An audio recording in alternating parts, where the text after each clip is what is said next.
ಎಣ್ಣೆ ಕುಡಿದಿದ್ದಕ್ಕೆ ಪುಂಡರು ಬಾರ್ಗೆ ಬೆಂಕಿ ಹಚ್ಚಿದ ಘಟನೆ ಮಂಡ್ಯದಲ್ಲಿ ನಡೆದಿದೆ.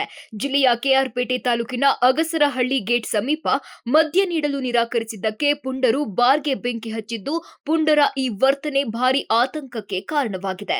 ಅಗಸರಹಳ್ಳಿ ಗ್ರಾಮದ ಪರಮೇಶ್ ಎಂಬುವವರಿಗೆ ಸೇರಿದ ಈಗಲ್ ಬಾರ್ ಅಂಡ್ ರೆಸ್ಟೋರೆಂಟ್ನಲ್ಲಿ ಈ ಘಟನೆ ನಡೆದಿದೆ.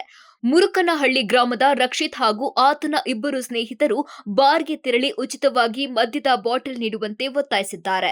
ಬಾರ್ ಸಿಬ್ಬಂದಿ ಹಾಗೂ ಮಾಲೀಕರು ಫ್ರೀ ಮದ್ಯ ನೀಡಲು ನಿರಾಕರಿಸಿದ್ದಕ್ಕೆ ಆಕ್ರೋಶಗೊಂಡ ಪುಂಡರು ಗಲಾಟೆಗೆ ಇಳಿದಿದ್ದಾರೆ.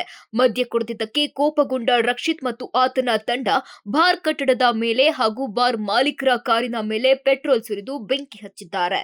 ಪುಂಡರ ಈ ಹೇಯ ಕೃತ್ಯದ ಸಂಪೂರ್ಣ ದೃಶ್ಯಗಳು ಬಾರ್ನಲ್ಲಿ ಅಳವಡಿಸಲಾಗಿದ್ದ ಸಿಸಿ ಕ್ಯಾಮೆರಾಗಳಲ್ಲಿ ಸ್ಪಷ್ಟವಾಗಿ ದಾಖಲಾಗಿದೆ. ಘಟನೆಯಿಂದ ಬಾರ್ನ ಮುಂಭಾಗ ಹಾಗೂ ಕಾರಿಗೆ ಭಾರಿ ಹಾನಿಯಾಗಿದ್ದು, ಅದೃಷ್ಟವಶಾತ್ ಯಾವುದೇ ಪ್ರಾಣಹಾನಿ ಸಂಭವಿಸಿಲ್ಲ. ಆದರೆ ಈ ಘಟನೆ ಸ್ಥಳೀಯರಲ್ಲಿ ಭೀತಿ ಮತ್ತು ಆತಂಕವನ್ನ ಮೂಡಿಸಿದೆ.